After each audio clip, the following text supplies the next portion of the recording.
अस्सलाम वालेकुम बेटा, आप कैसे हैं? उम्मीद है आप ठीक होंगे। बेटा आज का जो हमारा दूसरा लेक्चर है पाकिस्तान की अहम लाइब्रेरी है। तो बेटा हम आज आपके पाकिस्तान की दो लाइब्रेरी के बारे में डिस्कस करेंगे। बेटा इनमें पहली लाइब्रेरी है नेशनल लाइब्रेरी ऑफ पाकिस्तान। तो बेटा इसकी तमीर का बहुत इसकी तमीर 1988 में इसकी लाइब्रेरी तमीर हुई। बेटा इसका इफ्तिताह कब हुआ? बेटा इसका इफ्तिताह जो है 24 अगस्त 1993 में हुआ।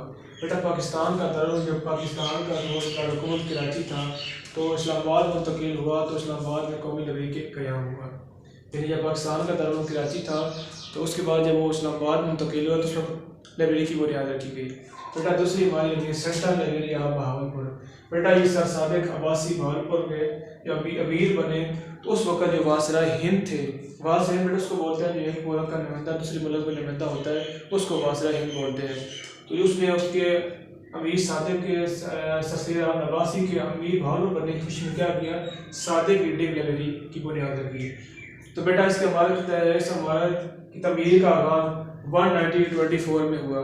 तो बेटा और इसकी तमीर मुकम्मल हुई तो 1934 में इसकी तमीर मुकम्मल हुई है।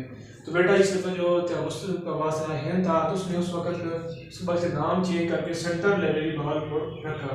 तो बेटा इसकी तमीर इटली तर्ज की खूबसूरत इमारत बनाई गई। यानी बेटा जो इटली से जो होता है बनाने वाला बिल्डिंग तमीर करने वाला, तो उसने इटली की तर्ज की लाइब्रेरी की तमीर की। तो बेटा उसके बाद इसके इमारत के 3 हिस्से बेटा। सबसे पहले से एक बड़ा हाल है, लाइब्रेरी में एक बड़ा हाल बना हुआ है।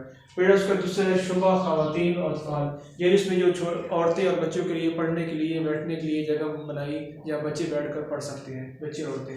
बेटा तीसरा इसमें शुबा अखबारात और रसायल।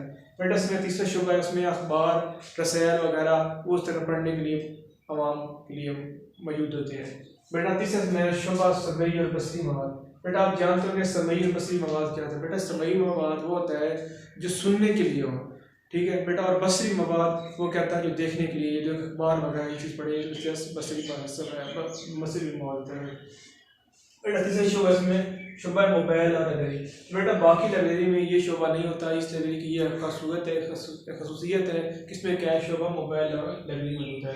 बेटा इसमें 1,10,000 से ज़्यादा कुतुब इसमें बेटा कितनी है? 1,10,000 से कुतुब और रसायल मौजूद है।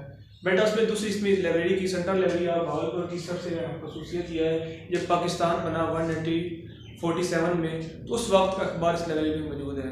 तो बेटा आज का हमारा जो टॉपिक है ये क्लोज हो गया। बेटा इस टॉपिक के बारे में किसी की कोई क्वेश्चन हो तो हमारा जो सोशल मीडिया का है उसमें पूछ सकते हैं। ये हमारा व्हाट्सएप ग्रुप है, उसमें इसके बारे में डिस्कस कर सकते हैं। तो बेटा फिर आगे नेक्स्ट लेक्चर इंशाल्लाह हो देंगे। अल्लाह हाफिज़।